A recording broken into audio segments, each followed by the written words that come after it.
Hello good morning. Good morning sir.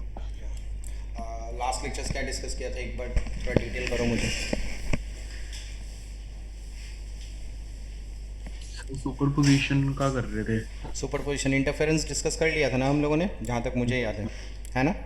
कर लिया था तो। ओके, तो आज स्टार्ट करते हैं हम लोग बीट्स। ठीक है। अच्छा, वो लेवल 1 कंप्लीट हुआ टीसी पांडे का? यस सर, हो गया। कहीं कुछ दिक्कत? सर वो डाउट्स आपको भेजे थे। ओके, हाँ मैंने डाउट नहीं देखे, वो दिवाली वेकेशन के चक्कर में डाउट नहीं। चलो मैं डाउट देख लूँगा आज। ठीक है। और अभी तक लेवल 1 में मतलब जो डाउट्स है वही है ना, थियोरेटिकली सब क्लियर है, कोई डाउट नहीं है उसमें? नो सर, क्लियर है। ठीक है। अच्छा, टर्म 1 के एग्ज़ाम्स भी आ रहे हैं ना तुम लोगों के? Yes sir. ओके, तो टर्म्स 1 के तो सिलेबस हुए नहीं हैं, सेल्फ कर लोगे ना? हम्म। सर सिलेबस अभी पता नहीं लगा एक्चुअली। वो तो टर्म्स 1 के मतलब दैट मीन्स 1 to 8 चैप्टर्स आएंगे ना फर्स्ट पार्ट के सारे, इवन ग्रेविटेशन तक, है ओके ना? सर। हाँ, तो देख लेना, अगर कुछ ऐसा लगे ना कि हाँ ये टॉपिक्स में कहीं इशू है, ऐसा टेस्ट टेक्स्ट बुक स्टाइल ही क्वेश्चन आएगा, एमसीक्यू आएगा, कुछ यस ऐसा सर। होगा तो मुझे बता देना, तो उस हिसाब से डिस्कस कर लेंगे। ठीक है।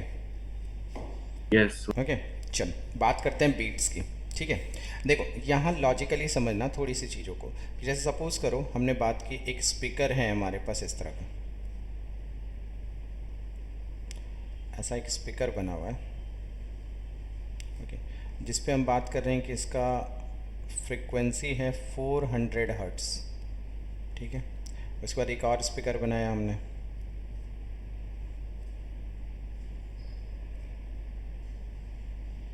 ठीक है, इसकी फ्रिक्वेंसी है 401 हर्ट्स। ठीक है। ऐसा ही हमने एक और स्पीकर बना लिया, ये है 402 हर्ट्स। फिर एक और स्पीकर बनाया, ये है 403 हर्ट्स। ठीक है। एक और फॉर्म किया,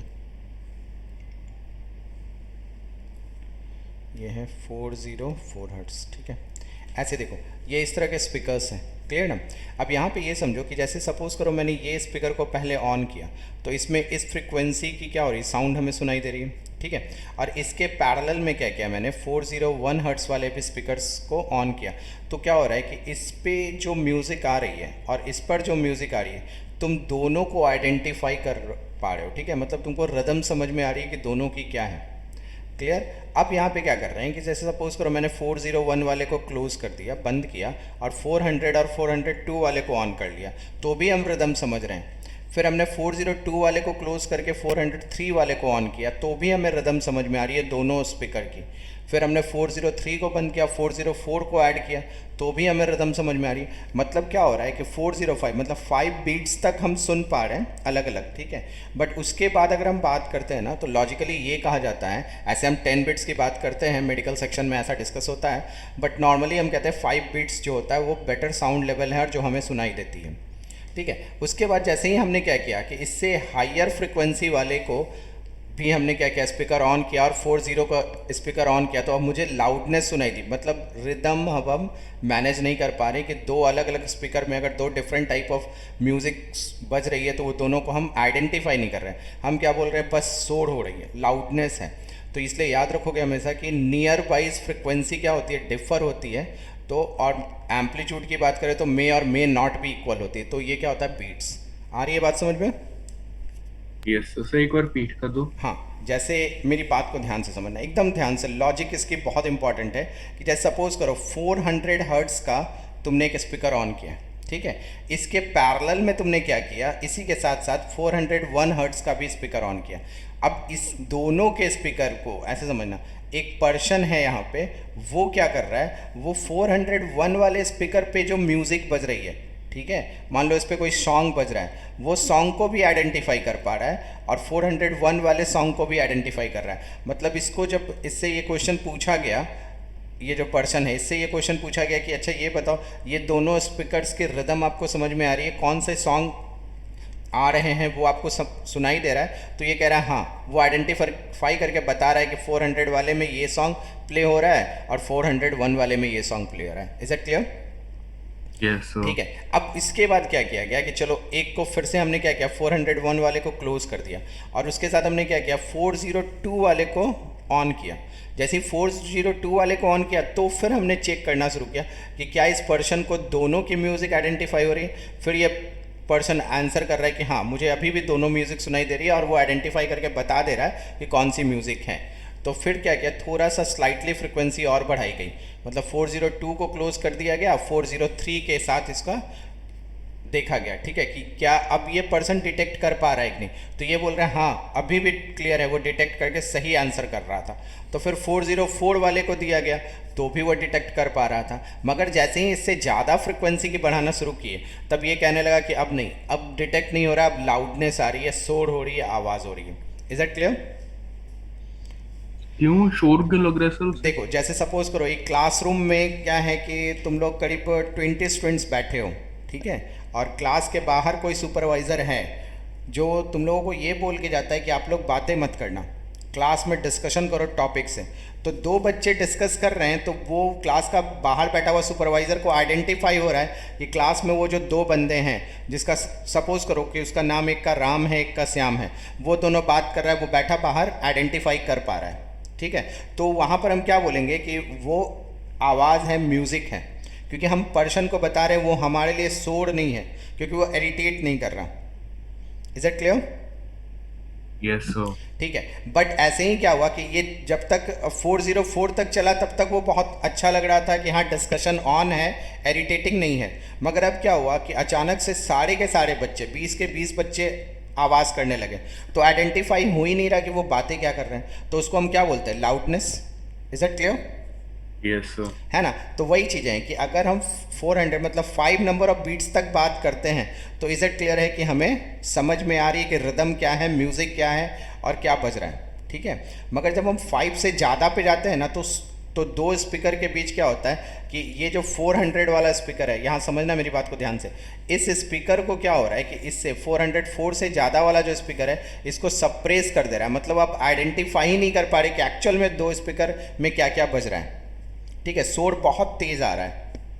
ठीक है, तो उस वक्त हम क्या कहते हैं कि अब ये बीट नहीं है, या आउट ऑफ बीट है, मतलब लाउडनेस है। Is it clear? Yes sir. ठीक है, तो एक छोटा सा डेफिनेशन बेटा लिख लो, यहाँ लिखना, when two sound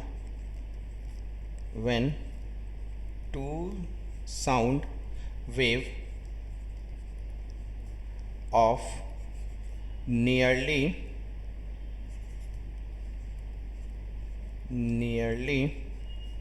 equal,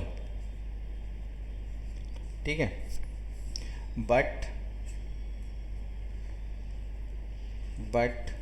not exactly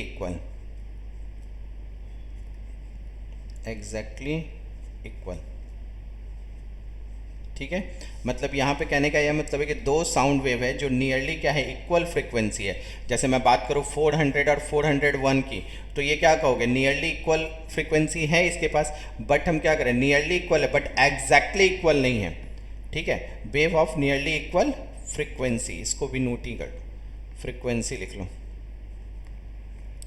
frequencies travel in same direction, travel in same direction. अब डायरेक्शन के बारे में बताने की ज़रूरत नहीं है, क्लियर है तुम लोग को डायरेक्शन का मीनिंग क्या है। At a given point, at a given point due to their superposition, due to their superposition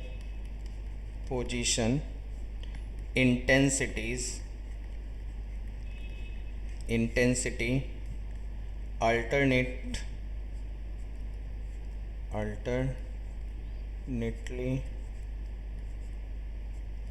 increase and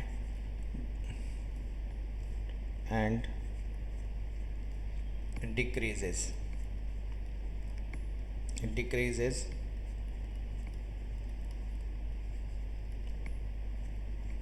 चलिए ठीक है।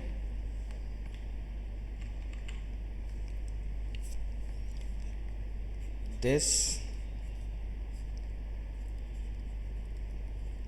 periodic waxing and waning of sound at a given position is called beats। ठीक है, clear है? Yes, sir. ठीक है ना। अब यहाँ पे देखो एक वर्ड मैंने यूज़ किया, मैंने ये वर्ड इसलिए यूज़ किया कि न्यूमेरिकल्स में ये वर्ड ऑलवेज यूज़ आएगा, दैट इज़ वैक्सिंग और वेनिंग। ठीक है, अभी नॉर्मल बताना, एकदम रियल सिचुएशन पे आओ। जैसे भी कभी भी हम लोग ड्रम को, अगर मान लो ड्रम स्टिक से ड्रम प्ले कर रहे हैं, तो लॉजिक क्या होती है कि ड्रम स्टिक जितना ज़्यादा क्या होता है, जितना ज़्यादा थिन हो, जितना ज़्यादा उसमें क्या हो, उसकी पतली होती है, उतनी ही ज़्यादा क्या होती है, अच्छी म्यूज़िक आती है। और जितना ज़्यादा वो ड्रम को क्या करो, वो स्टिक को जितना मोटा करो, उतना म्यूज़िक अच्छा नहीं आता। तो वैक्सिंग करने का मतलब क्या होता है कि आप उसको क्या कर रहे हो, उसकी फ्रिक्वेंसी बढ़ाने के लिए उसको पतला कर रहे हो। ठीक है, वैक्स कर रहे हो उसको। अब वेनिंग का मतलब क्या होता है कि उसकी फ्रिक्वेंसी डिक्रीज करते हैं, उसको क्या करते हैं, मोटा करते हैं। Is that clear? ये वर्ड समझ में आई? Yes, sir. ठीक है, तो इसको हम लोग बेसिकली क्या कहते हैं, बीट्स।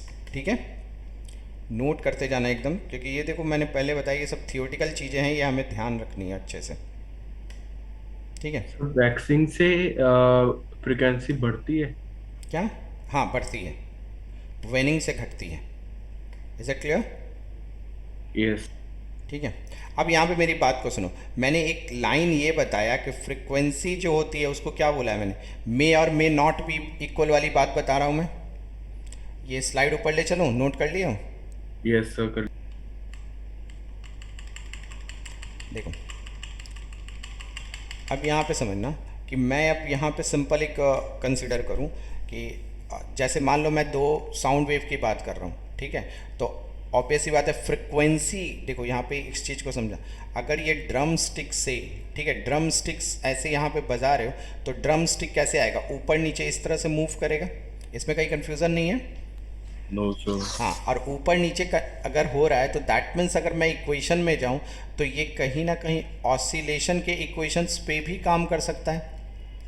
Is it clear? क्योंकि ऑसिलेशन का मतलब क्या होता है, पार्टिकल का true and fro motion. Is it clear? Yes sir, clear. ठीक है, हाँ। तो अब यहाँ समझो, तो कि अगर मैं दो वेव की इक्वेशंस बोलूँ तो मैं अगर ऐसा लिखता हूँ y1 इज इक्वल टू, मैंने बोला है फ्रिक्वेंसी मे और मे नॉट बी इक्वल, तो मैं ऐसे लेके चलता हूँ कि a साइन 2 पाई। ठीक है, फ्रिक्वेंसी को मैं इस बार n1 लिख रहा हूँ, n1 इंटू टी मेरे लिए एक वेव का इक्वेशन ये है। और दूसरा मैं ये लेके चलता हूँ कि y2 is equal to a sine 2 pi n2 into T. ठीक है, ये दो वेव इक्वेशन है। ठीक है, अगर इनका सुपरपोजिशन करते हैं हम तो क्या लिखोगे, y is equal to y1 plus y2। ठीक है, यहाँ पे देखो ध्यान से तुम देखोगे तुमको समझ में आएगा क्या कर रहे हैं। एम्पलीट्यूड को हम क्या बोल रहे हैं, इक्वल लेके चल रहे हैं, और फ्रिक्वेंसी अलग अलग है। ठीक है, और इस फ्रिक्वेंसी की जो वैल्यूज़ होगी वो क्या होनी चाहिए, हमारे नियरली इक्वल होना चाहिए। क्लियर है ये बात? Yes sir. देखो कहीं कन्फ्यूज़न होना तो पूछना, क्योंकि अगर ये कॉन्सेप्ट समझ में आता है ना तो न्यूमेरिकल्स बहुत इजी हो जाएंगे। ठीक है, तो हम यहाँ पर अब लॉजिकली क्या लिखेंगे कि a sine 2 pi n1 into T plus a sine 2 pi n2 into T. ठीक है, अब यहाँ ध्यान से समझना,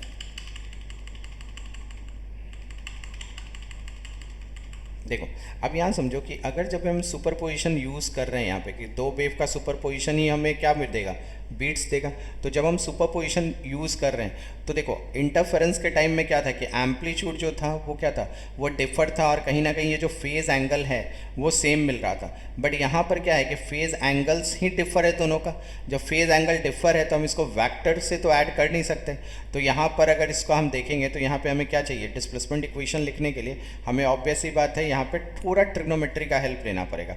और वो ट्रिग्नोमेट्री का हेल्प कैसे लोगे तुम, इसको सिंपल कौन से फॉर्मूले में ब्रेक करोगे, इसको हम ब्रेक कर सकते हैं ना, sine C plus sine D. ये फॉर्मूला पढ़ा है ना तुम लोगों ने ट्रिगो में। यस सर पढ़े।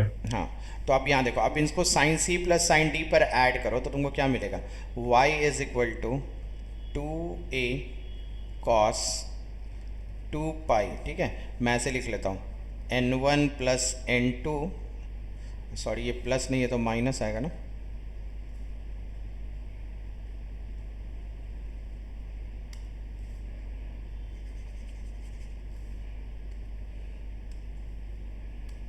देखो ये क्या हो जाएगा, n1 minus n2 divide by 2 into T. ठीक है, और क्या लिखेंगे, sine 2 pi n1 plus n2 divide by 2 into T. ठीक है, रिजल्टेंट इक्वेशन यही मिलेगा हमें। क्लियर है ये? Yes sir. अब यहाँ ध्यान से देखना मेरी बात को। एक्चुअल में तुमने क्या किया है कि दो ऑसिलेशन के इक्वेशंस को हमने ऐड किया है और हमें एक नया ऑसिलेशन का ही इक्वेशन मिल रहा है। इस पे कैसे थिंक करोगे, देखो इसमें हमें दो तरह की फ्रिक्वेंसी मिल रही है। एक फ्रिक्वेंसी ये मिल रहा है हमें, ठीक है, एक फ्रिक्वेंसी जो है वो ऐसी है, ये है एक फ्रिक्वेंसी। ठीक है, एक फ्रिक्वेंसी हमें ये वाली मिल रही है। क्लियर है? अब यहाँ ध्यान से देखो कि हमारे डेफिनेशंस में क्या मिल रहा है, बताया गया है कि दो फ्रिक्वेंसी क्या होना चाहिए, नियर वाइज इक्वल होना चाहिए। ठीक है, तो रिजल्टेंट वेव की जो फ्रिक्वेंसी होगी वो भी नियर वाइज इक्वल ही होगी। आ रही है बात समझ में? Yes sir. लॉजिक को ऐसे समझो, जैसे मैंने स्टार्ट क्या किया था कि एक 400 का है, एक 401 का है, तो 400 प्लस 401 डिवाइड बाई 2 करोगे तो तुमको क्या मिल जाएगा, 400.5 मिलेगा। यस सर मिलेगा। ठीक है ना, जो कहीं ना कहीं रिजल्टेंट फ्रिक्वेंसी है। ठीक है, तो यहाँ पर मगर आप देखो 400 और 401 माइनस 400 करोगे तो तुमको वो क्या हो जाएगा, 201 आएगा, सॉरी 400 क्या 200 आएगा, 1 आएगा, और उसको डिवाइड बाई 2 करेंगे तो वो बहुत कम हो जाएगा फ्रिक्वेंसी। आ रही है बात समझ में? यस सर आ रही ठीक है। हाँ, तो अब लॉजिक क्या हुआ कि अगर मैं इसको देखो कि दो ऑसिलेशन के इक्वेशन का रिजल्टेंट भी हमें ये पता है कि ऑसिलेशन का ही इक्वेशन होना चाहिए, तो ऑब्वियस ही बात है ये टोटल जो मुझे दिख रहा है, ये जो टोटल दिख रहा है और ये दिख रहा है, क्योंकि ये जो होगी वो रिजल्टेंट वेव की फ्रिक्वेंसी होगी। इसको अब क्या बोल सकते हैं हम यहाँ पे कि रिजल्टेंट वेव फ्रिक्वेंसी, क्योंकि ये कहीं ना कहीं हमारे जो बेसिकली ये जो है हमारा जो डेफिनेशन है उसको वेरीफाई कर रहा है। क्लियर आ रही है बात समझ में? ठीक है, तो ये वाला फ्रिक्वेंसी कौन सा हुआ, इसको हम क्या बोलेंगे, रिजल्टेंट एम्पलीट्यूड की फ्रिक्वेंसी, रिजल्टेंट एम्पलीट्यूड फ्रिक्वेंसी। ठीक है बेटा, कहीं कंफ्यूजन नहीं इसमें? No sir. हाँ, अब यहाँ देखो, अगर तुमने इसको रिजल्टेंट एम्पलीट्यूड बोला है तो ऑब्वियस सी बात है, अब इस इक्वेशंस को हम कैसे लिख लेंगे, y is equal to resultant amplitude को मैं r से डिनोट कर देता हूँ, मतलब ये जो टोटल्स ये सर्कल वाला पार्ट है ये r हो गया, और यहाँ पे क्या लिखेंगे, देखो sine 2 pi n1 plus n2 divide by 2 into T.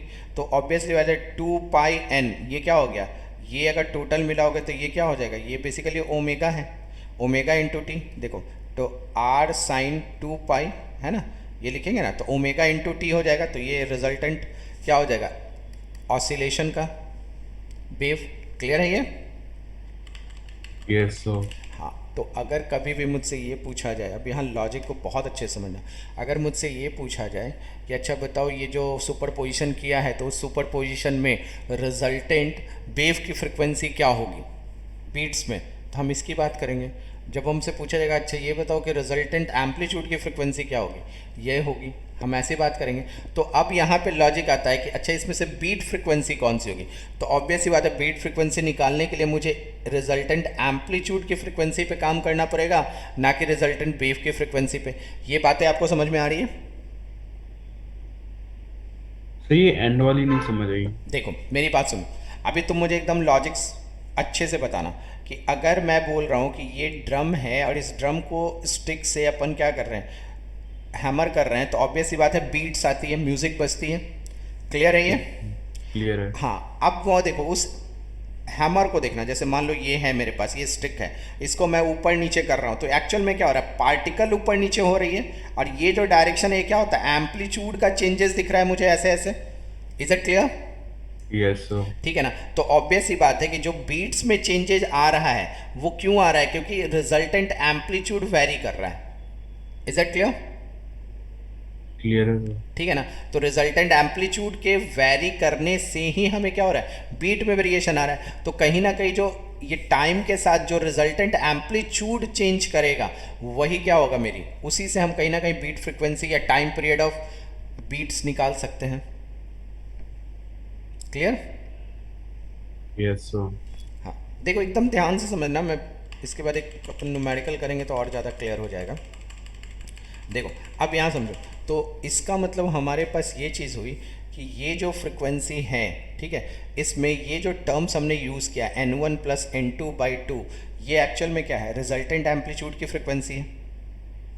Sorry, cos वाला फंक्शन, मतलब मैं ऐसे लिखूँ, मैं यहाँ लिख देता हूँ r is equal to 2a cos 2 pi n1 minus n2/2 into t. यही है मेरे पास रिजल्टेंट एम्पलीट्यूड की फ्रिक्वेंसी।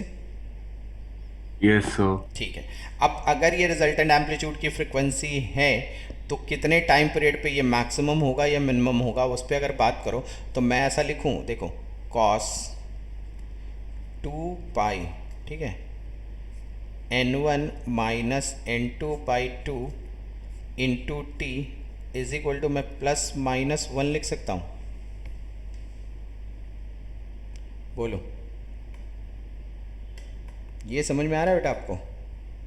यस सर, मैक्सिमम के केस में। हाँ, ऑब्वियस सी बात है, क्योंकि हम इतना ही वेरिएशन देख सकते हैं ना इसमें। Yes sir.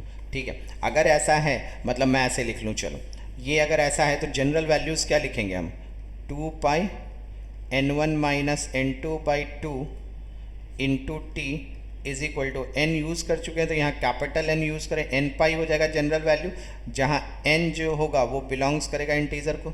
Is that clear? Yes sir. ठीक है, अगर ऐसा है तो अब यहाँ से इजी वे में निकालो, पाई और पाई क्या हो गया, कैंसिल आउट। ठीक है, अब ये देखो, ये 2 और ये 2 भी कैंसिल आउट हो गया, तो what is the value of t, t is equal to n upon n1 minus n2। ठीक है, क्लियर ना? Yes, तो अब clear. यहाँ पे तुम कंसिडर करते चलो n की वैल्यू, ठीक है, n इज़ अ इंटीजर, अगर मान लो 1 2 3 करके लेके चले, तो पहला जब तुमने सिस्टम स्टार्ट ही नहीं किया, स्टिक तुम्हारे हाथ में है, तो टाइम क्या था, 0। फिर दूसरा जब तुमने 1 रखा तो क्या हो गया, 1 अपॉन n1 माइनस n2। फिर उसके बाद नेक्स्ट क्या मिला तुमको, 2 upon n1 minus n2। Third क्या मिला तुमको, 3 अपॉन n1 माइनस n2। इसी तरह सो ऑन बढ़ रहा है। बोलो ठीक है ये?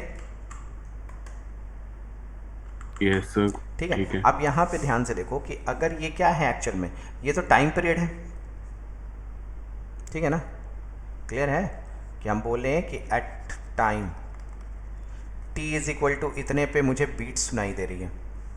ठीक है, तो बीट की फ्रिक्वेंसी क्या होनी चाहिए, ऑब्वियसली फ्रिक्वेंसी अगर हम लिखेंगे, और एक चीज़ ध्यान देना, इन दोनों के बीच अगर डिफरेंस देखोगे तो तुमको एक कांस्टेंट डिफरेंस मिलेगा ना, 1 अपॉन n1 माइनस n2। अगर इन दोनों के बीच भी देखोगे तो तुमको वही कांस्टेंट डिफरेंस मिलेगा, 1 अपॉन n1 माइनस n2। इन दोनों के बीच भी देखोगे तो वही कांस्टेंट डिफरेंस मिलेगा तुमको, 1 अपॉन n1 माइनस n2। इतनी दूर में कोई कन्फ्यूज़न? No sir. हाँ, अब देखो, अगर एक कांस्टेंट डिफरेंसेस का तुमको बीट सुनाई दे रहा है, मतलब तुम आराम से उस रिदम को पकड़ रहे हो कि अच्छा इस रिदम में सॉन्ग बज रही है। Is that clear? यस कि सर। इतने टाइम पीरियड पे अगर हम एक रिदम, दो अलग अलग फ्रिक्वेंसी का रिदम मैच कर रहे हैं, तो हमारे पास एक अच्छी म्यूजिक सुनाई दे रही है। क्लियर है? तो व्हाट इज तो वही बीट्स है, तो what is the frequency of beats, तो फ्रीक्वेंसी ऑफ बीट्स क्या लिख लेंगे हम, N1 माइनस N2। क्लियर, ठीक है ना, क्लियर कहीं सर। कहीं दिक्कत नहीं बेटा। तो ये क्या हो गया, बीट की फ्रीक्वेंसी। आया समझ में यस कि मीनिंग ऑफ बीट्स क्या है। मतलब सिंपल वे में बीट्स के बारे में जब भी डिस्कशन होगा तो एकदम क्लियर ब्रेन में रखोगे कि बीट्स में हमें क्या देखना है, कि बीट्स में हमें ये देखना है कि फ्रिक्वेंसी क्या होगी, नियर वाइज इक्वल होगी। ऐसा नहीं कर सकते कि एक 400 फ्रिक्वेंसी की हम एक साउंड वेव निकाल रहे हैं और एक हम बात कर रहे हैं कि नहीं 550 हर्ट्स की साउंड वेव निकालें, तो ऑब्वियस ही बात है दोनों के साउंड लेवल में बहुत डिफरेंसेस हैं। ठीक है, जैसे मेरी बात समझना, मैं क्या कर रहा हूँ, मैं 20 हर्ट्स की वॉल्यूम पे फ्रिक्वेंसी पे मैं एक कोई सॉन्ग सुन रहा हूँ, ठीक है, तुम मेरे पास बैठे और तुम्हारा 20 हर्ट्स नहीं, तुम 100 हर्ट्स की बात कर रहे हो, ठीक है, 100 हर्ट्स की फ्रिक्वेंसी पे तुम डिस्कस कर रहे हो, तो वहाँ पे डिफरेंसेस क्या है, 80 हर्ट्स का हो गया ना, तो ऑब्वियसली तुम्हारी जो म्यूज़िक सिस्टम है वो कहीं ना कहीं मेरे म्यूज़िक सिस्टम को सप्रेस कर देगा। Is it clear? Yes sir. और जब वो सप्रेस करेगा तो तुम वन टाइप ऑफ म्यूजिक सुन रहे हो, ना कि तुम वहां पे सुपर पोजिशन देख रहे हो। ये बात भी समझ में आ रही है? आ रही है सर। हाँ, तो इसका मतलब हम क्या बोलेंगे कि वो बीट्स नहीं है, वो तो सिंपल एक वेव है जो तुम सुन रहे हो, मतलब वो ट्रैवलिंग वेव हो गया, क्योंकि दूसरा वेव इतना छोटा है कि उन दोनों के एम्पलीट्यूड का अगर हम एडिशन मतलब उसके इंटेंसिटी एम्पलीट्यूड की भी देख रहे हैं तो लगभग क्या हो रहा है, जो हायर फ्रिक्वेंसी वाली इंटेंसिटी है उसके आसपास आ रही है। ठीक है, देखो मेरी बात समझना एकदम ध्यान से, कि जैसे मैं अगर बात करूं कि 50 हर्ट्स का एक फ्रिक्वेंसी मैं बात कर रहा हूँ और एक मैं बात कर रहा हूँ 1 हर्ट्स का, तो इसकी जो फ्रिक्वेंसी है और इसका, ये दोनों की फ्रिक्वेंसी में बहुत डिफरेंस है। वो डिफरेंस कितना है, 49 हर्ट्स का। क्लियर है ना ये बात? क्लियर है सर। हाँ, अगर ये 49 हर्ट्स का है बेटा, तो ऑब्वियस ही बात है इसकी साउंड की इंटेंसिटी जो होगी इसके साउंड की इंटेंसिटी से बहुत बड़ी होगी। मान लो इसको I1 बोले, इसको I2 बोले, तो हम क्या बोलेंगे, I1 जो है बहुत बहुत ग्रेटर देन है I2 से। ठीक है, इसका मतलब इसका जो एम्पलीट्यूड होगा और इसका जो A2 एम्पलीट्यूड होगा, तो ऑब्वियस ही बात है A1 भी है जो बहुत ही बड़ा होगा A2 से। क्लियर है ना? जब A1 बहुत बड़ा होगा A2 से, तो हम क्या कहेंगे कि A1 के रिस्पेक्ट में A2 क्या होगा, नेग्लेक्टेड हो गया। क्लियर है ये बात?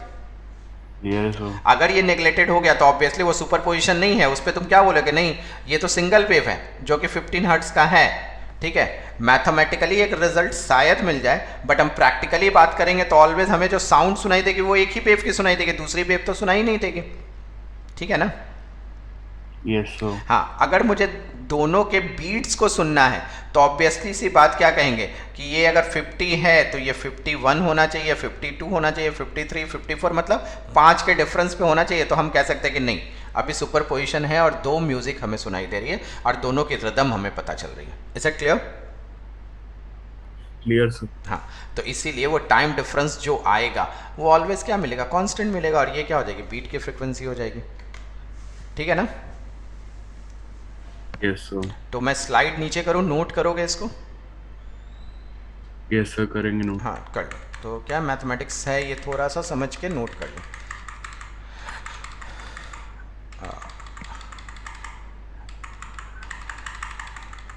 चलो यहाँ से स्टार्ट करो।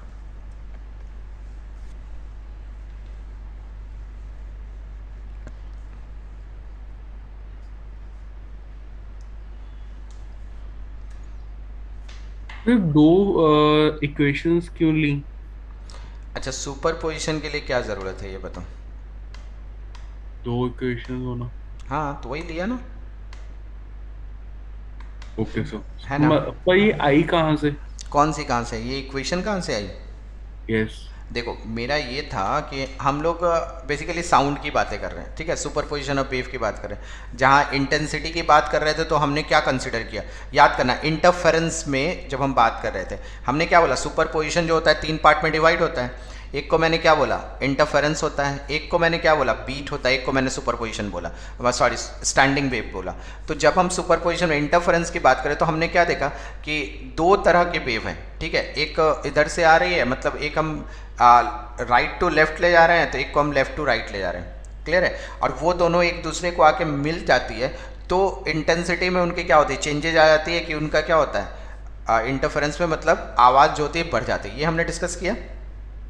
Yes sir. ठीक है, तो ये जब डिस्कस किया तो हम सुपरपोजिशन देख रहे थे, तो वो क्या हो रहा था वहाँ पे क्लियर था कि एम्पलीट्यूड बहुत ज़्यादा बढ़ रहा है, एम्पलीट्यूड बहुत ज़्यादा कम हो रहा है, हम इसी पे बात कर रहे थे।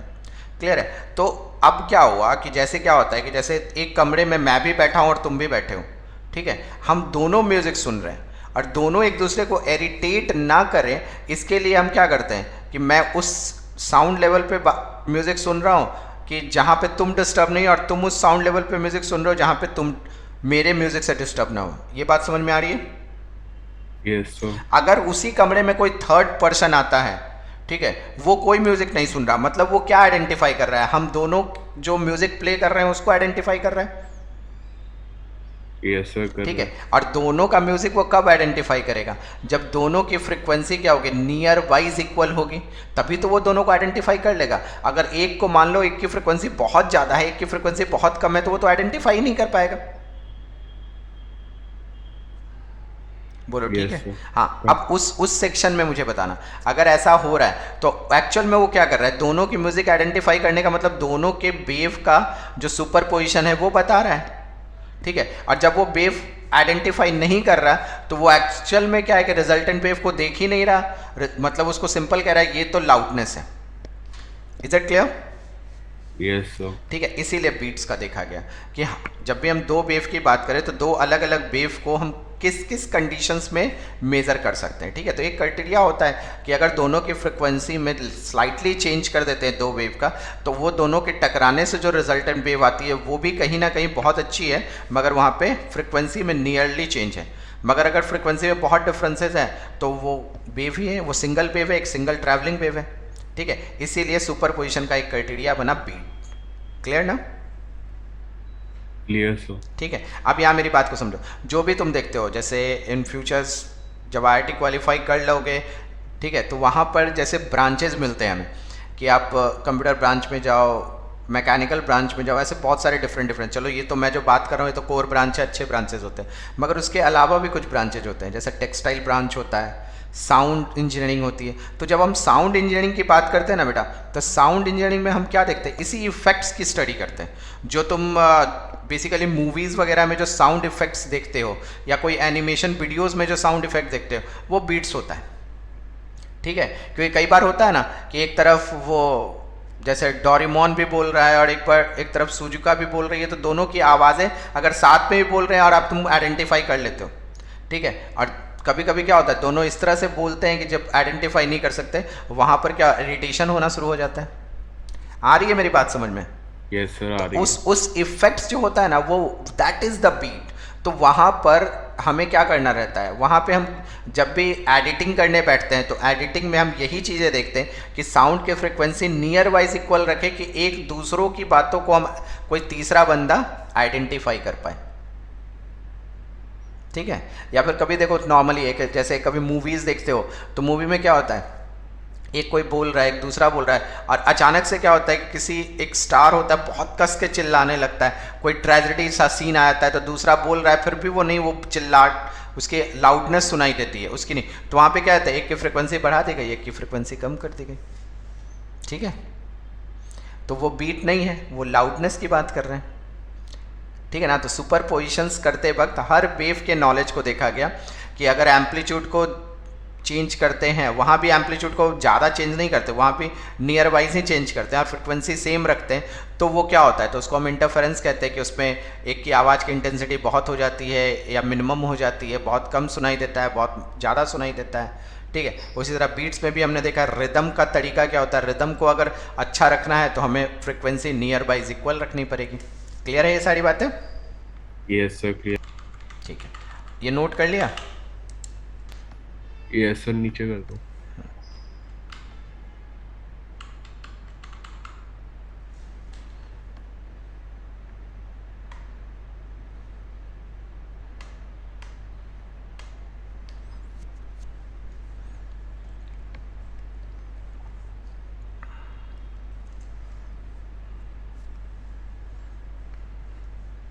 ठीक है, हो जाएगा तो मुझे इन्फॉर्म करो। सर नीचे कर दो।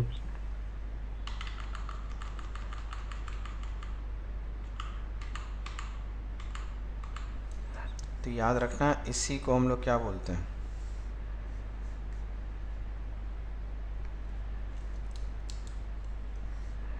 देखो ये जो हुई ये एक्चुअल में क्या हुई, बीट्स,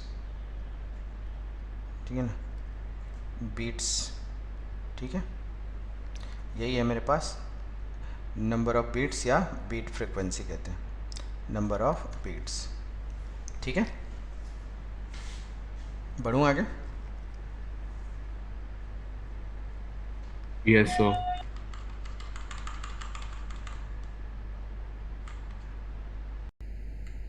देखो अब सिंपल सा एक न्यूमेरिकल देख लो, जैसे सपोज करो क्वेश्चन मेरे पास ऐसा है, if two sound wave, if two sound wave y1 is equal to 0.3 sine 596 pi t minus x upon 330, ठीक है, and y2 is equal to 0.5 sine 604 pi t minus x upon 330, ठीक है, are supreme post,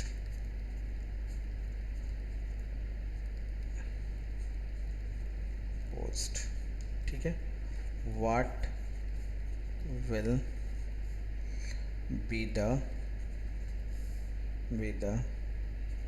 question number A part में लिखो the frequencies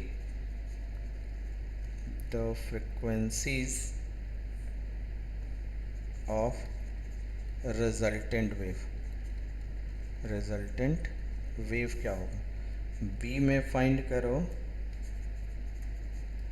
frequency at which the amplitude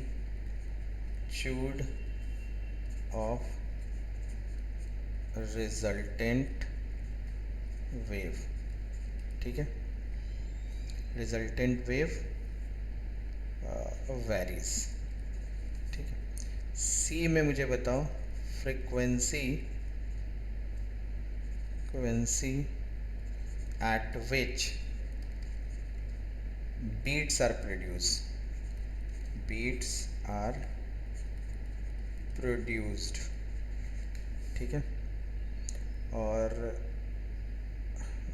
ऐसे लिख लो, find also the ratio of maximum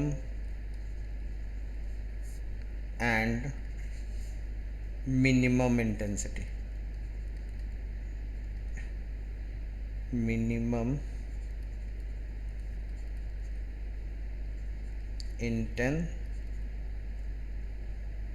intensities, ठीक है, of beats, ठीक है।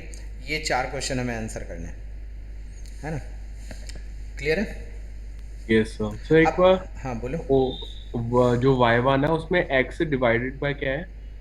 कहाँ पर, x डिवाइड बाई 330 बेटा, ओके सर। 330, y2 में x डिवाइडेड बाय 330 है। हाँ ये भी x डिवाइडेड, ये दोनों सेम ही है, ओके सर। ठीक है।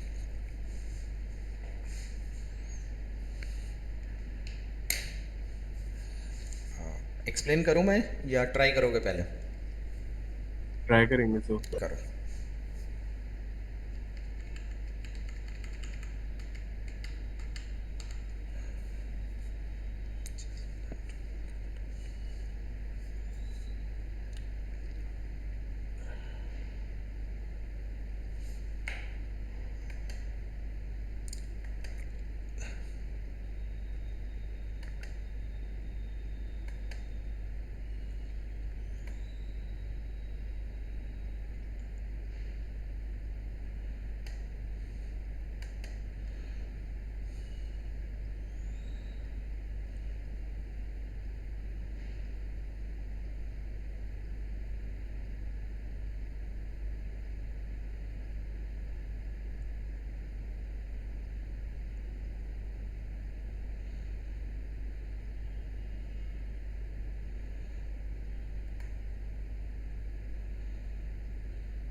क्या आ रहा है आंसर ए का?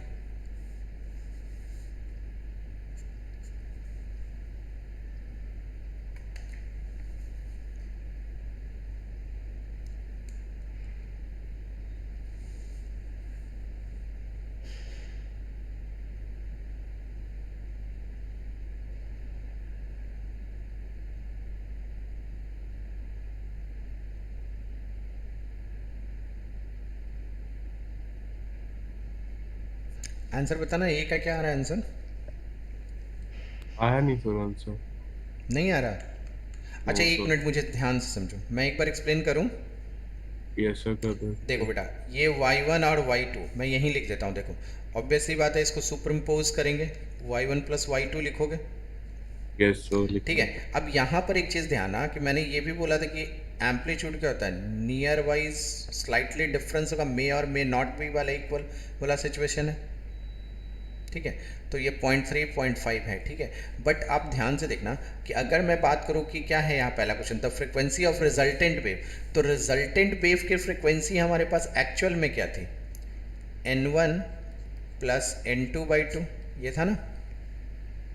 यस सर ये थी। ठीक है, अगर ये था हमारे पास तो हमें एक्चुअल में क्या चाहिए, n1 और n2 की वैल्यू। तो n1 n2 की वैल्यू आपको कहाँ से मिलेगी, ये देखो ये 596 पाई है और ये क्या है 604 पाई है। ठीक है, तो आप लिखते हो ना 2 पाई, है ना? अगर इसको मल्टीप्लाई करेंगे तो 2 पाई ओमेगा टी हो जाएगा ना ये। यस सर हो जाएगा। हाँ सॉरी, 2 पाई एफ टी लिखेंगे ना, n1 टी। तो 2 पाई n1 टी ये एक्चुअल में किसके बराबर है, 596 पाई के इक्वल है। तो n1 की वैल्यू तो निकाल सकते हो ना, क्लियर है ना? मतलब दिस इक्वल टू ये हो जाएगा। आ रही है बात समझ में? Yes sir. Omega is equal to, तो what is the value of n1? n1 क्या मिलने वाला है हमको, देखो पाई और पाई कैंसिल कर दो तो 596 डिवाइड बाई 2, ये क्या हो जाएगा आपको कैंसिल करके, कितना आ रहा है?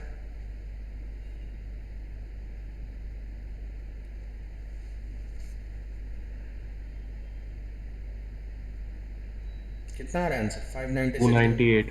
298। ठीक है, ये 298 हर्ट्स आ रहा है। तो ये n1 आ गया, और n2 करोगे तो ये कितना हो जाएगा, 604 है। तो ऑब्वियस सी बात है, ये कितना मिलेगा तुमको, 302 मिलेगा, यस सर। है ना? तो अब देखो, अगर मैं यहाँ पे तुमसे देखो दोनों चीज़ बात करना कि ये देखो ये दोनों नियर वाइज इक्वल आ रहा है ना, 290 एंड 304, डिफरेंसेस कितनी आ रही है तुम्हारी, 4 की। Yes sir. तो अगर ये क्वेश्चन में कह रहा है कि ये दोनों को सुपरिम्पोज करो, तो ऑब्वियसली ये सुपरिम्पोज करेंगे ये दोनों, तो बीट का ही इक्वेशन मिलने वाला है हमको, मिलने वाला है ना? तो ऑब्वियसली तो क्या ये जो क्वेश्चन कह रहा है the frequency of resultant wave, तो रिजल्टेंट वेव की फ्रिक्वेंसी क्या हो जाएगी, आप कर लो आप, 302 plus 298 divide by 2, that is क्या वो बोलोगे इसको। ठीक है, ये क्या हो जाएगा 600 डिवाइड बाई 2 मतलब 300 हर्ट्स, और ये भी कहीं ना कहीं नियर वाइज इक्वल है इन दोनों के। ठीक है, तो ये क्या हो गया मेरा रिजल्टेंट वेव की frequency, clear? Clear sir.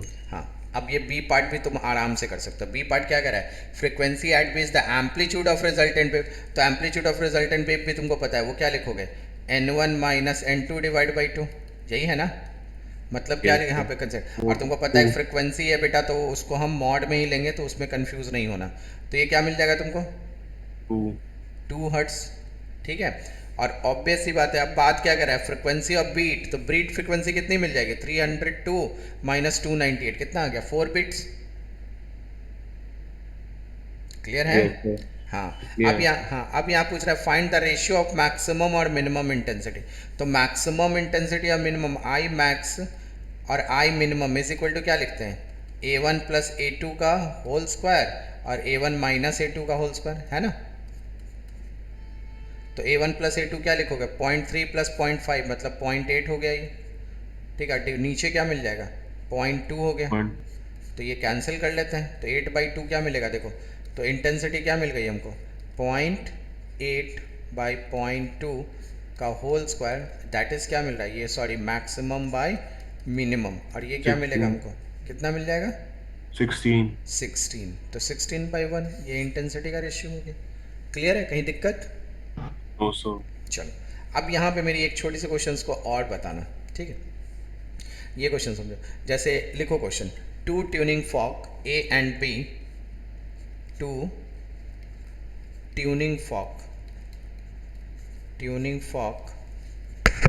A and B produced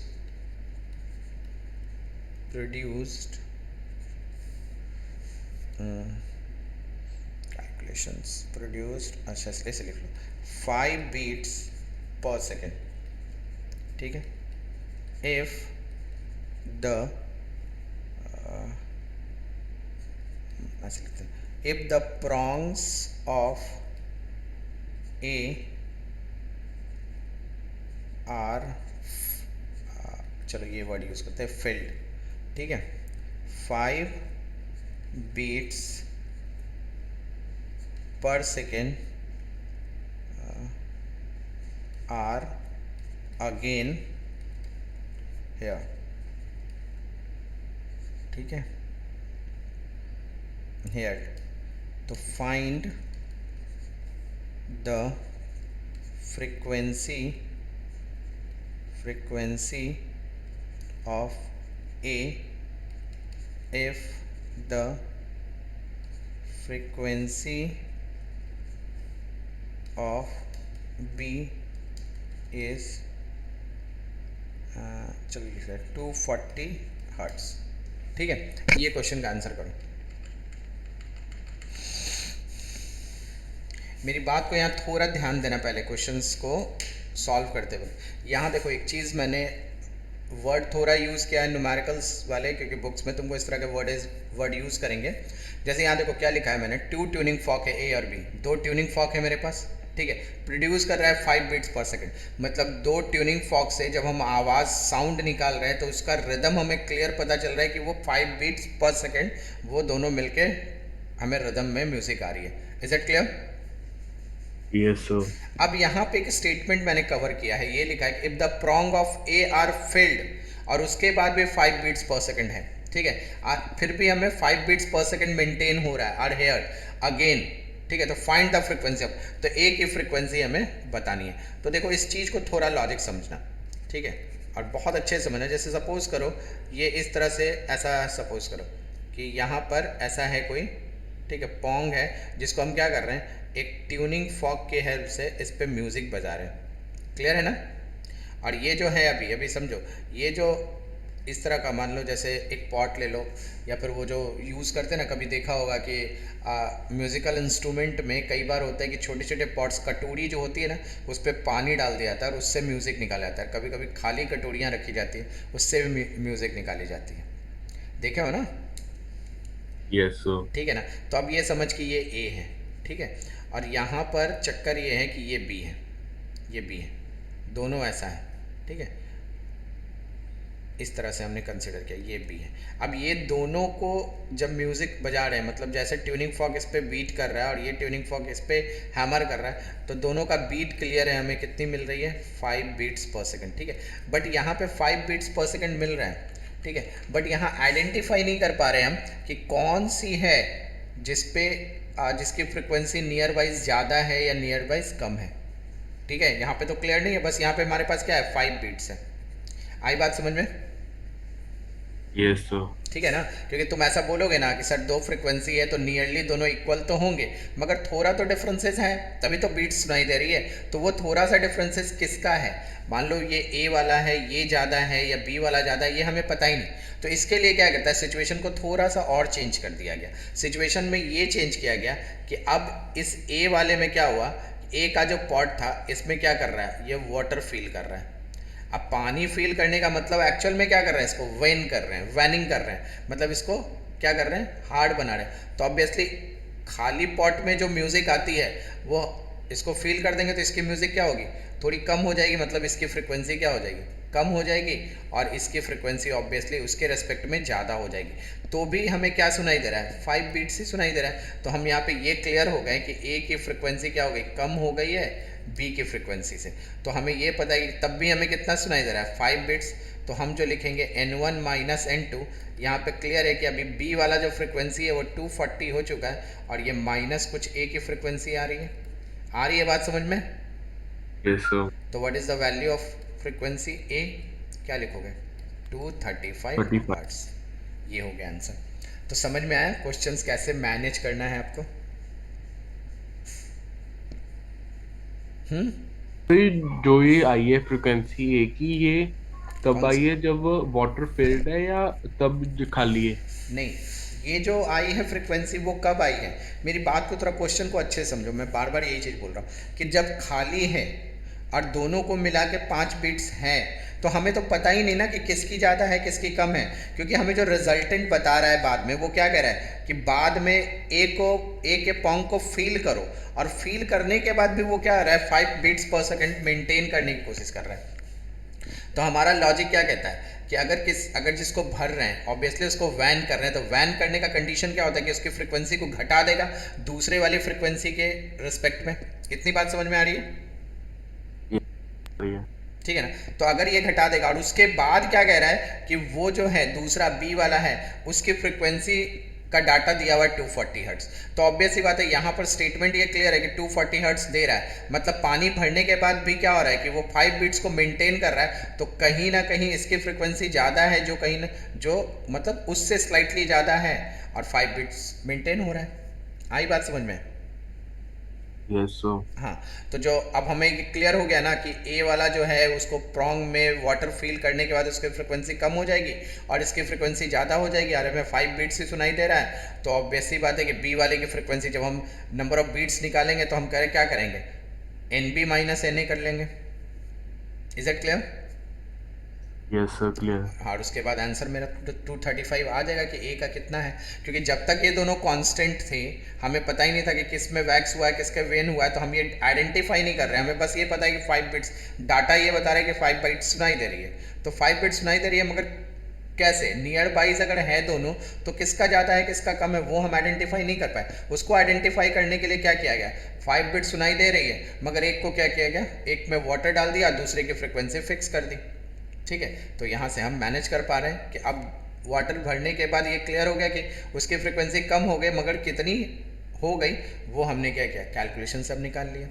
आया समझ में न्यूमेरिकल? यस सर आया। ठीक है, तो नॉर्मली देखो इसमें क्वेश्चन इसी तरह के होते हैं।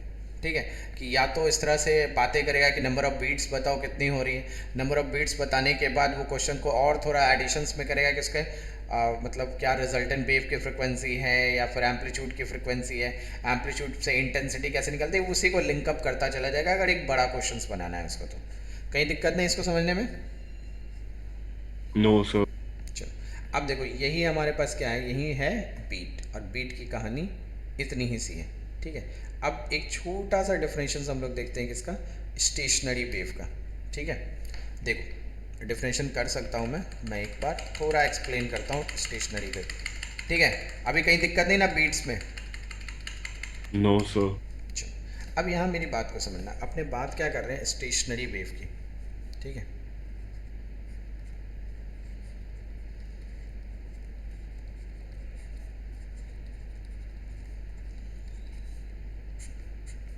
इसके बारे में समझो। स्टेशनरी वेव, स्टेशनरी का एक्चुअल में मीनिंग क्या होता है, फिक्स रुका हुआ है। ठीक है, क्लियर ना? तो ऐसे समझो कि अगर मैं ऐसा बात करूं कि इस तरह से दो बाउंड्रीज है, ठीक है, एक वेव को तुमने जनरेट किया,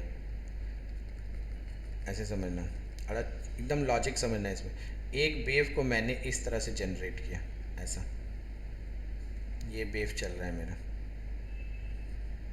ठीक है, ऐसे वेव चल रहा है। ठीक है, अब ये जो वेव चल रहा है तो ऑब्वियसली ये रिफ्लेक्ट होके वापस इधर से चलना शुरू करेगा अगर दोनों साइड से फिक्स है, इसमें कहीं दिक्कत नहीं ना है? नो सर क्या है? ठीक है, हाँ, तो बेटा ये जो इस तरफ से चल रहा है, ठीक है ना, अभी हम जो बात करें कि लेफ्ट टू राइट चल रहा है तो इसको इंसिडेंट वेव समझो। ठीक है, अब ये जैसे ही रिफ्लेक्ट होके आया, ठीक है, तो रिफ्लेक्ट होके ये इस तरह से चलना शुरू किया, देखो ये ऐसा चल रहा है, ये वेव ऐसा आ रहा है,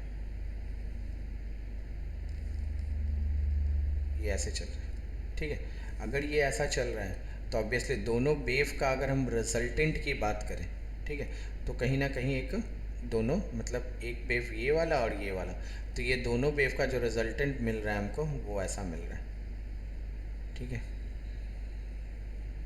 वो मेरे पास ऐसा कहीं आ रहा है कुछ इस तरह से, ये मिल रहा है, ठीक है। वो ऊपर नीचे नहीं है, सबका एम्पलीट्यूड इक्वल समझ लेना, ठीक है। मतलब ऐसा मिल रहा है ये इस तरह से, ठीक है। तो यहाँ पर क्या दिख रहा है तुमको, देखो ये पॉइंट दिख रहा है ना, इस पॉइंट्स के बारे में पहले डिस्कस करते हैं। इसको स्टेशनरी वेव क्यों करते हैं। ये जो पॉइंट दिख रहा है बेटा, यहाँ पर क्या होती है, एनर्जी ट्रैप होती है। मतलब यहाँ के पार्टिकल आप नॉर्मली है कि ऑसिलेट नहीं कर रही है, ये क्या कर रहा है, ये जैसे ही इधर से जा रहा है तो ये अपने वेव में यहाँ जा रहा है, बट रिजल्टेंट वेव में यहाँ के पार्टिकल ऑसिलेट नहीं करते, ये स्टेशनरी रहते हैं। जिसको अगर मैं फिजिक्स के लैंग्वेज में बात करूँ तो इसको हम लोग नोड कहते हैं। आई बात समझ में? Yes sir. ठीक है, मतलब यहाँ का एनर्जी ट्रैप है, ये मूव नहीं करेगा, ये ऑसिलेट ही नहीं करेगा। रिजल्ट दैट्स अ रीज़न कि इसको हम लोग स्टेशनरी वेव करते हैं, ये रुका हुआ है और बाकी पार्टिकल्स जो है मूव कर रहे हैं, इसको हम लोग क्या बोलेंगे, नोड। और ये जो रिजल्टेंट वेव का ये जो पॉइंट्स दिख रहा है, जो मैक्सिमम डिस्प्लेसमेंट का पॉइंट्स है, that is called a anti node. इसको क्या बोलेंगे हम लोग, एंटी नोड, ठीक है। अब मेरी बात को ध्यान से समझो, इसमें क्या दिख रहा है तुम्हारा कि अगर यहाँ से यहाँ पार्टिकल है तो रिजल्टेंट वेव ऐसा है, रिजल्टेंट वेव का थोड़ा एम्पलीट्यूड ऐसा हो गया, फिर रिजल्टेंट वेव का एम्पलीट्यूड ऐसा हो गया, रिजल्टेंट वेव का एम्पलीट्यूड ऐसा हो गया। वेरिएशन दिख रही है तुमको?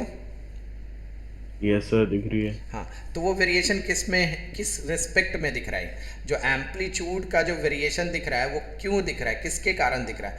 तो वो क्यों दिख रहा है कि जैसे जैसे हम वेव में आगे डिस्टेंस देख रहे हैं रिजल्टेंट वेव का, वैसे वेरिएशन आ रहा है। मतलब पाथ के डिफरेंसेस पे हमें एम्पलीट्यूड में वेरिएशन दिख रहा है। मतलब स्टेशनरी वेव में ये कहेंगे कि जो रिजल्टेंट एम्पलीट्यूड होगा वो कहीं ना कहीं डिपेंड किस पे करेगा, पाथ पे। आई बात समझ में? बोलो। यस सर आई समझ।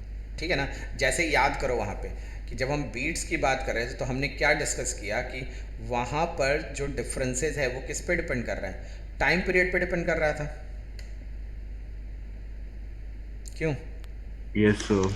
और यहाँ पे किस पे डिपेंड कर रहा है, पाथ पे, ठीक है ना।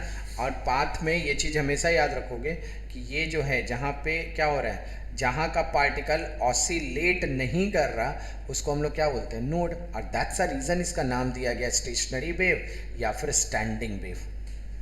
लॉजिक समझ में आई? आई सर समझ समझ। अब एक डेफिनेशन लिख लो इसका। डेफिनेशन क्या है, देखो मैं ऐसे लिखूँ कि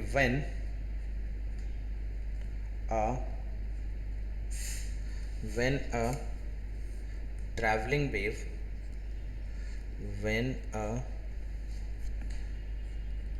traveling wave reflects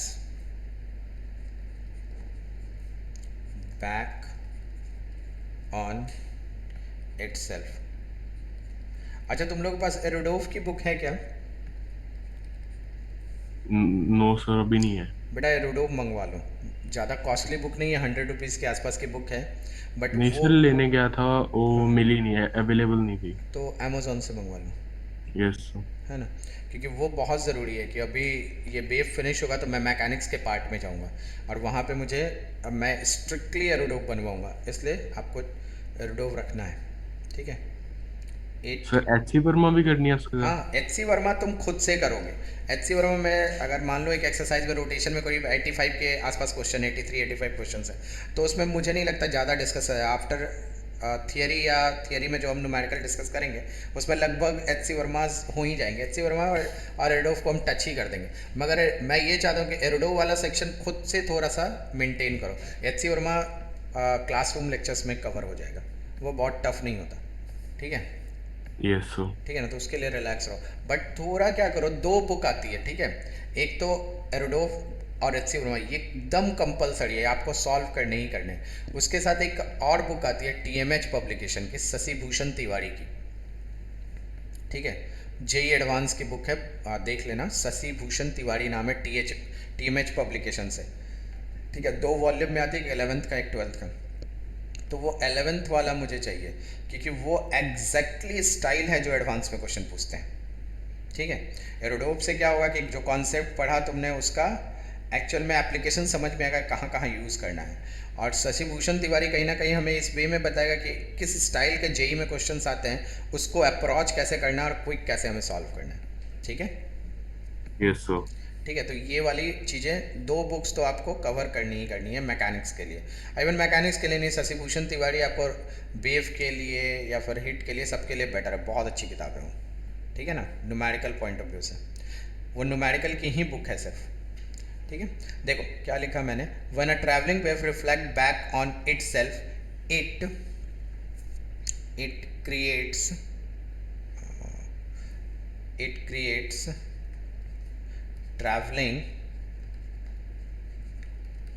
traveling wave in both directions।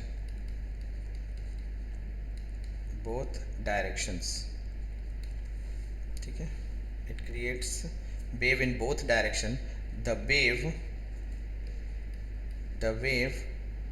and its reflection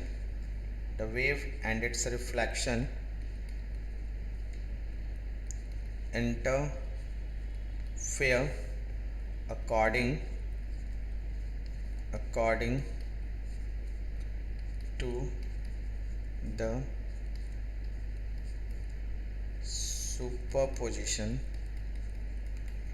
the superposition principle with exactly the right frequency, the wave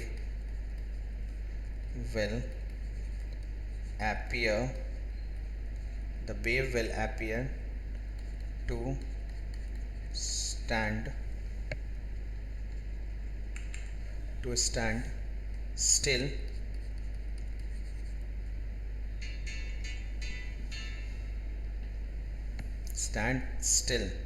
this is called a standing wave। ठीक है, नोट करो।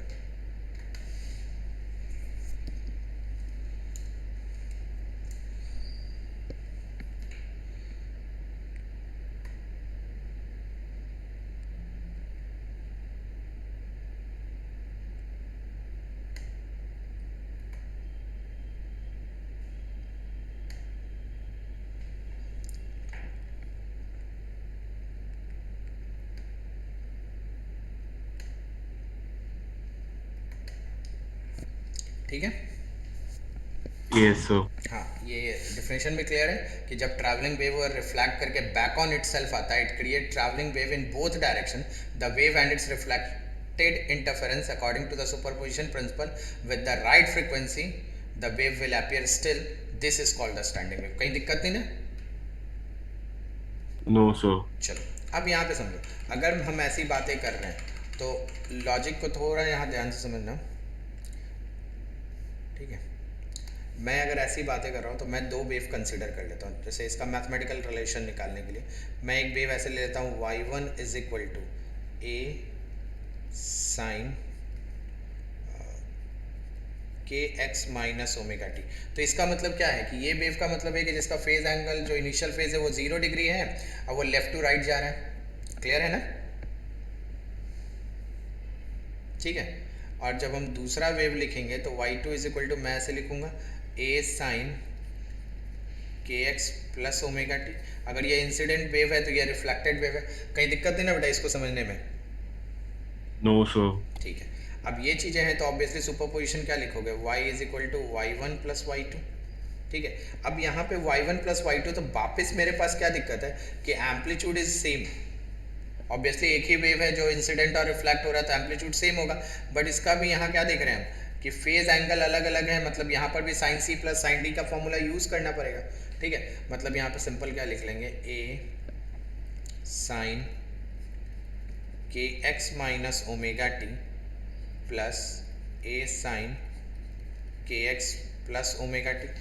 क्लियर है ये? ठीक है, तो इसको डायरेक्ट लिखो, y इज इक्वल टू क्या हो जाएगा, ये वापस 2a साइन के x into cos omega T. देखो ऐसा आएगा रिजल्ट।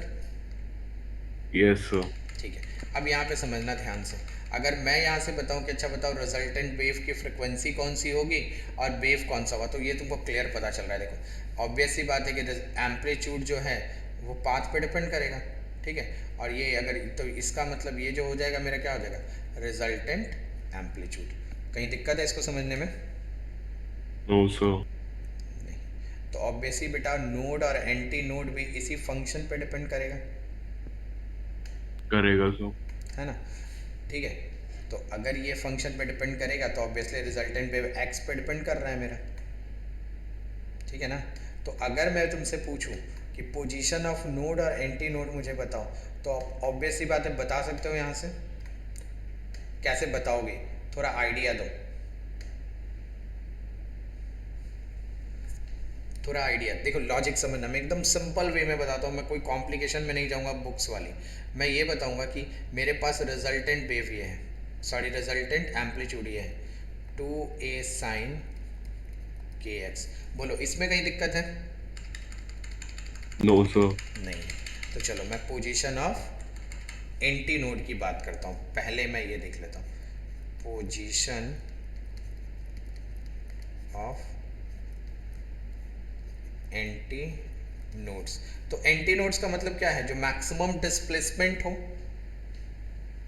यस सर, जिनकी ठीक है। मैक्सिमम। हाँ, तो मैं ये कहूँगा कि ऐसे मैं ये बोलूँ कि के एक्स की बात करूँ, तो अगर मैं वो मल्टीपल ऑफ पाई बाई 2 है तो वो मैक्सिमम डिस्प्लेसमेंट है ना। के एक्स अगर मैं इसको ऐसे लिखूँ, के एक्स मतलब मैं ऐसा देखो, देखो मेरी बात को समझना, मैं के एक्स इज इक्वल टू ऐसे दूँ, pi by 2, 3 pi by 2, 5 pi by 2 या 7 पाई बाई 2। तो ये बताओ, ये अगर वैल्यू रखेंगे यहाँ के एक्स की, तो ऑब्वियस ही बात है रिजल्टेंट एम्पलीट्यूड जो होगा वो मैक्सिमम आएगा। बोलो ठीक है? Yes sir. है ना, क्योंकि के एक्स की वैल्यू पाई बाई 2 रखो, तो साइन पाई बाई 2 क्या होता है 1, तो obviously 2a is a maximum amplitude. 3 pi by 2 वापस वही, 5 पाई बाई 2 वापस वही, 7 पाई बाई 2 वापस वही। मतलब यहाँ से अगर मैं x की वैल्यू निकालूँ तो x की वैल्यू क्या आनी चाहिए बताओ, k को लिख लिया 2 पाई बाई लैम्डा, मतलब इस कंडीशन में मेरे पास x की वैल्यू क्या होनी चाहिए, lambda by 2, 3 lambda by, sorry lambda by 4 और 3 लैम्डा बाई 4 और ये क्या लिखेंगे 5 लैम्डा बाई 4, इस तरह से सो ऑन होगा। बोलो कहीं दिक्कत है इसको समझने में? No sir. ठीक है, मतलब अगर इस तरह से एक रिजल्टेंट वेव बन रहा है, ठीक है ना, स्टैंडिंग वेव, ये जो स्टैंडिंग वेव इस तरह से बना रहे हैं, रिजल्टेंट वेव की बात कर रहा हूँ, ठीक है, उसमें अगर ऑब्वियस ही बात है यहाँ से यहाँ तक का डिस्टेंस देखें, तो इतना डिस्टेंस एक्चुअल में क्या होता है, लैम्डा बाई 4 ही होता है ना। Yes sir, lambda 4। हाँ, तो लैम्डा बाई 4, तो ऑब्वियसली पाथ डिफरेंस में लैम्डा बाई 4 जाएंगे तो एंटी नोड बन रहा है। क्लियर है? बोलो यस सर। ठीक है। और उसी तरह से अगर तुम दूसरा जाओगे 3 लैम्डा बाई 4, तो यहाँ जाएंगे तो वो भी एंटी नोड बन रहा है। फिर हम 5 लैम्डा बाई 4 यहाँ जाएंगे तो वो भी बन रहा है, 7 लैम्डा बाई 4 यहाँ जाएंगे तो वो भी बन रहा है। ठीक है, तो पोजीशन ऑफ एंटी नोड्स में पाथ डिफरेंसेज कितना होना चाहिए, लैम्डा बाई 4। ठीक है, क्लियर है ये बात? Yes sir. ठीक है, तो एक बार ऊपर से नोट करो, वह फिर स्टेटमेंट लिखाता हूँ, ये वाला पहले नोट कर लो। डेफिनेशन नोट कर लिया था ना? यस सर, डेफिनेशन तो। हाँ, तो बेटा ये वाला लिख जल्दी से।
ये 2a sin kx क्या हो गया? ये रिजल्टेंट एम्पलीट्यूड हो गया। Okay sir. देखो मेरी बात को समझना बेटा एकदम ध्यान से, कि मैंने आपको क्या बोला कि ये इसलिए रिजल्टेंट एम्पलीट्यूड हो गया क्योंकि इसको अगर तुम आर लिख दो तो आर कॉस ओमेगा टी हो गया ना। और ऑब्वियस सी बात है, ये ऑसिलेशन का इक्वेशन है ना, जो टी पे डिपेंड कर रहा है। तो इसको आप ऐसे भी लिख सकते हो ना, अगर साइन के फंक्शन में जाना चाहते हो तो हम ऐसे लिखते हैं इसको, sine omega t plus pi by two. कोई फ़र्क पड़ रहा है? No sir. मतलब ये इनिशियल फेज हो गया, है तो ऑसिलेशन। यस ठीक सर। है, साइन में जाओ तो यही चीज़ है। क्लियर है? क्लियर है। हो गया, इतना नोट कर लिया? यस सर, यहाँ तक तो हो गया, हाँ, नीचे का। तो ये जो नीचे पोजीशन ऑफ एंटी नोड लिखो, उसके बाद एक स्टेटमेंट लिख लेना पहले, फिर आगे नोट करना। मैं लिखाता हूँ, बोलूँ? Yes sir. हाँ, पोजीशन ऑफ एंटी नोड देके एक स्टेटमेंट लिख लो। All value of x, all value of x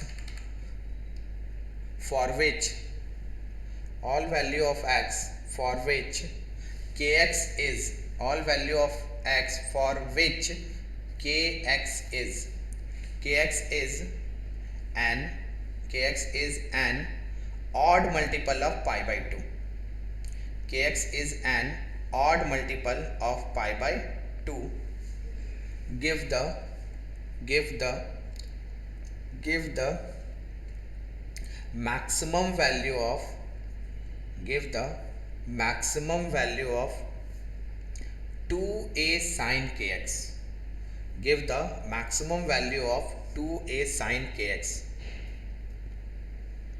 ठीक है, value of 2a sin kx। these are the position of antinodes, these are the position of antinodes। Clear? Yes sir. ठीक है, उसके बाद ये लिख लो k x is equal to pi by two, 3 pi by two, ये note कर लो।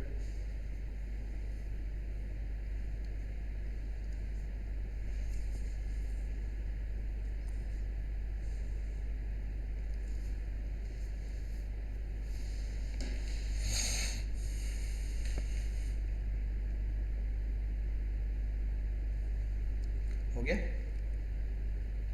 एक मिनट सर।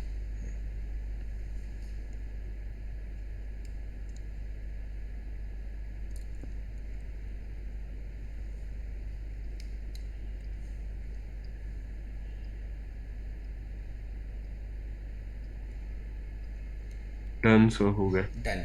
अब यहाँ पे बेटा एक चीज़ मुझे बताना, अगर मैं तुमसे ये पूछूं कि दो सक्सेसिव एंटी नोड्स के बीच का डिस्टेंस कितना होगा, तो मुझे क्लियर करके बताओ यहाँ से यहाँ तक। ठीक है, ठीक है, नोट करो the distance between the two successive anti node, दो सक्सेसिव एंटी नोड। तो एक एंटी नोड ये है, एक एंटी नोड ये है, सक्सेसिव यही होगा ना। इनके बीच यस डिस्टेंस सर। कितना बोलोगे? Lambda. Pi by. Distance lambda होगा। यस सर, होएगा। हाँ, तो नीचे एक नोट पॉइंट में लिख लो, note that the distance between two successive antinode is lambda.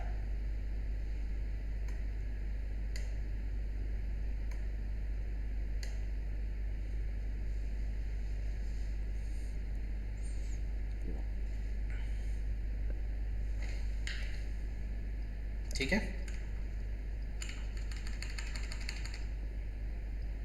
Yes sir.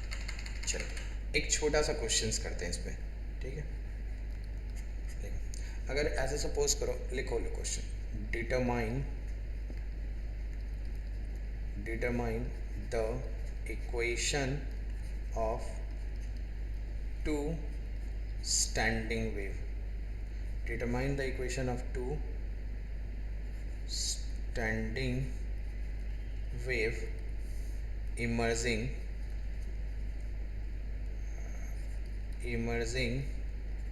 as a result of two superposition of the two waves, y1 is equal to equations, चलो ऐसा लिखते हैं, 10 centimetre sine 100 pi t minus pi x and y2 is equal to minus 10 centimetre sine 100 pi t plus pi x. ठीक है, चलो ये भी लिख लो। Where t is in second, t is in second and x in meter। ठीक है, then find a part में लिखो the position of node and antinode, the position of nodes and antinode। Antinode निकाल के बताओ, छोड़ दो नोड्स को, पहले एंटीनोड बताओ। Node and anti nodes. ठीक है, नोड हमने नहीं देखा है, एंटी नोड्स देखा है। ठीक है, क्रॉसपॉन्डिंग टू द, लिख लो, क्रॉसपॉन्डिंग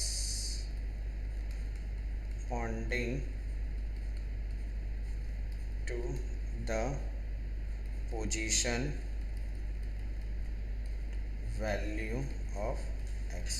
ठीक है, जल्दी से बताओ आंसर।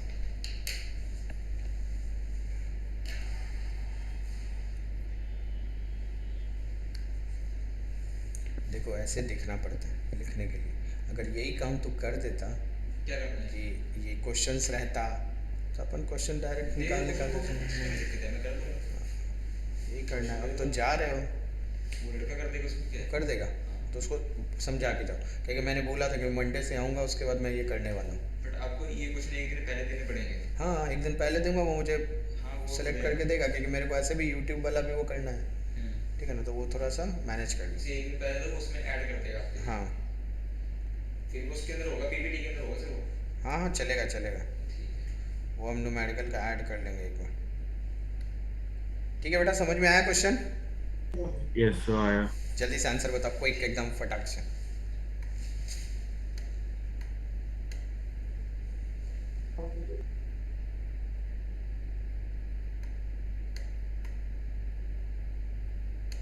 सर 1/4। 1/4 क्या आ रहा है, चेक करो आंसर में।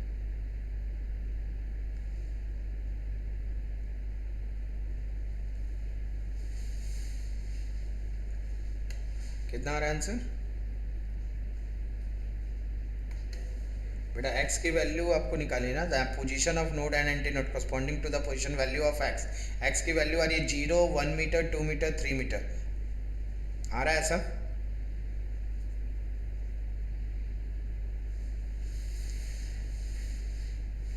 ओके सर, आ गया समझ। कैम हो गई। ठीक है, यस सर। क्लियर है? कहीं दिक्कत नहीं ना इसको समझने में? No sir. चलो ठीक है, अब इसी का बी पार्ट देखते हैं। अब बी पार्ट, अगर देखिए यहाँ पे नोड और एंटी नोड की बात करो तो एक छोटा सा सेक्शन ये भी देख ही लो तुम, कहीं कंफ्यूजन मन में नहीं रहे कि पोजीशन ऑफ नोड की बात करें तो आप क्या करोगे। देखो मुझे एकदम सिंपल बताना, ठीक है?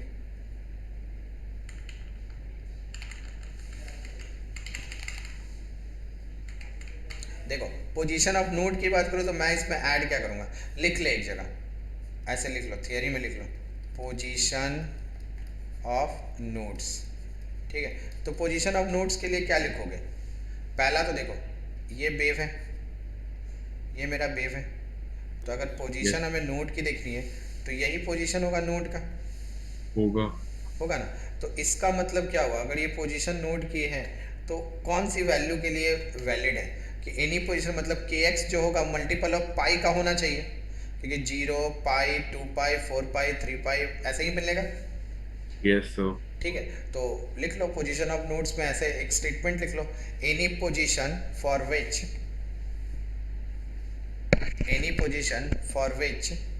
kx is any position for which kx is a multiple of pi, kx is a multiple of pi।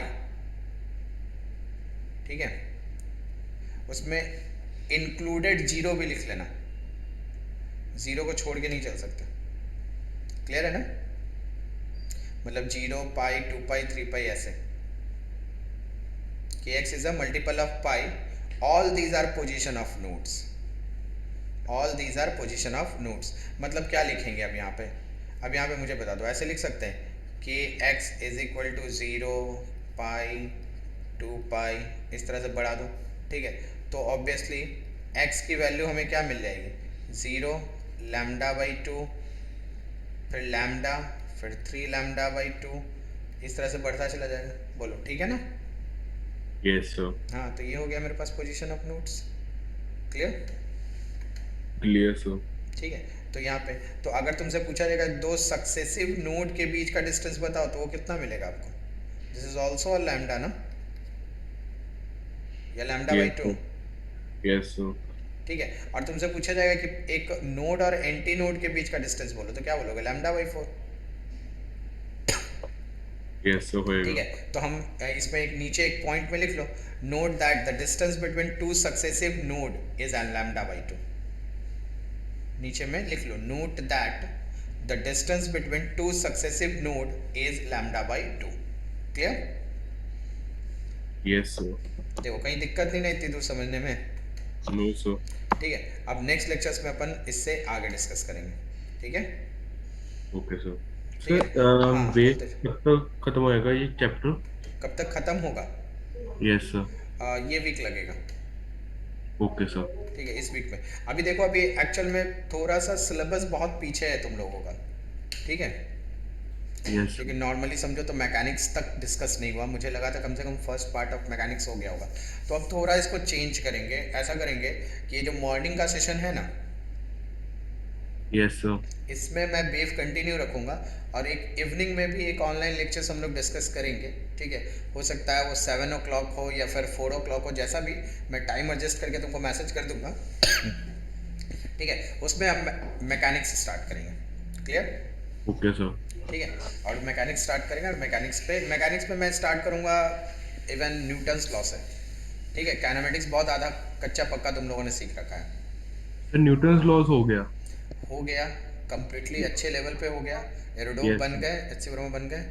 नहीं क्वेश्चंस नहीं हुए, ठीक है। तो मतलब इरोडोव एससी वर्मा के क्वेश्चंस नहीं हुए, हाँ, थ्योरी वगैरह अच्छे से होगी। चलो ठीक है, तो मैं स्टार्ट करता हूँ। अगर तुमको लगता है कि नहीं ये सारे पॉइंट्स हमने डिस्कस नहीं किए, जल्दी जल्दी ख़त्म हो जाएगा। ठीक है? Yes sir. ऐसा करते हैं। और ऐसा कर लो कि अगर थोड़ा सा बेसिक्स देखना है ना, आता है तो बहुत अच्छी, देखना है तो वो मेरे चैनल में देखना, 10-12 लेक्चर्स मैंने डाल रखे हैं, वहाँ से देख सकते हैं। ठीक है? Okay sir. अब मैं थोड़ा सा, अगर तुम कह रहे हो न्यूटन्स लॉ हो चुका है, तो अच्छा न्यूटन्स लॉ पक्का हो गया, अच्छे से हो गया? यस सर पक्का हो गया। तो ठीक है, तो मैं क्या करता हूँ, मैकेनिक्स 2 से स्टार्ट करता हूँ, चलेगा? यस सर कहाँ से शुरू करो, रोटेशनल से? हम्म। Okay sir. ठीक है ना? रोटेशन से नहीं स्टार्ट करते अपन, सेंटर ऑफ मास से स्टार्ट करते हैं। Okay mechanics 2 sir. वहाँ से। तो जो मॉर्निंग का लेक्चर्स बनाएंगे, मतलब जो दो पार्ट में डिवाइड करेंगे, आज मैं डिसाइड कर लेता हूँ कैसे करना है। तो वो जो 2 पार्ट में डिवाइड करेंगे, उसमें मैं बता दूंगा कि कौन सा टाइम में मैकेनिक्स हो गया और कौन सा टाइम में वेव करेंगे। ठीक है? क्योंकि टारगेट है अपना 15 दिसंबर, नहीं तो लास्ट 13 दिसंबर तक सिलेबस फिनिश करेंगे। ओके ठीक है? सर। उसके बाद का जो मंथ होगा ना, उसमें सिर्फ हम लोग प्रैक्टिस करेंगे। ठीक यस है? सर। तो आप ध्यान रखोगे, एच सी वर्मा और एडोब तो कंप्लीट बनाना ही है। ठीक है? सर काइनेमेटिक्स भी रहता था? काइनेमेटिक्स, रहता है अभी? काइनेमेटिक्स अब नॉर्मली आना चाहिए, बट ऐसे क्वेश्चंस आते नहीं। 2D वाला जो है ना सेक्शन, प्रोजेक्टाइल्स वगैरह के, वो आते हैं। वो प्रोजेक्टाइल तो आपने एक बार करा दिया था पूरी थ्योरी। हाँ, वो थियरी कराई थी, बट अब उसमें बहुत सारे नहीं कराए थे। वो तो मैंने सिंपल बोर्ड स्टाइल पढ़ाया था आपको। उसमें इंक्लाइन प्लेन पे कैसे होता है, बहुत सारे क्वेश्चंस हैं अभी जो हमने डिस्कस नहीं किए। ठीक है? परफेक्ट शॉट्स के लिए कैसे कवर करते हैं, वो सारे डिस्कस करने हैं। तो वो फर्स्ट पार्ट है ना, वो बाद में करते हैं। पहले सेकंड मैकेनिक्स खत्म करते हैं, मेन मेन बड़े बड़े टॉपिक्स पहले फिनिश करते हैं, बाद में वो फर्स्ट पार्ट वाला देखेंगे। ठीक है? Okay sir. चलो ठीक है, तो नेक्स्ट लेक्चर से मिलते हैं। बाय। Thank you sir.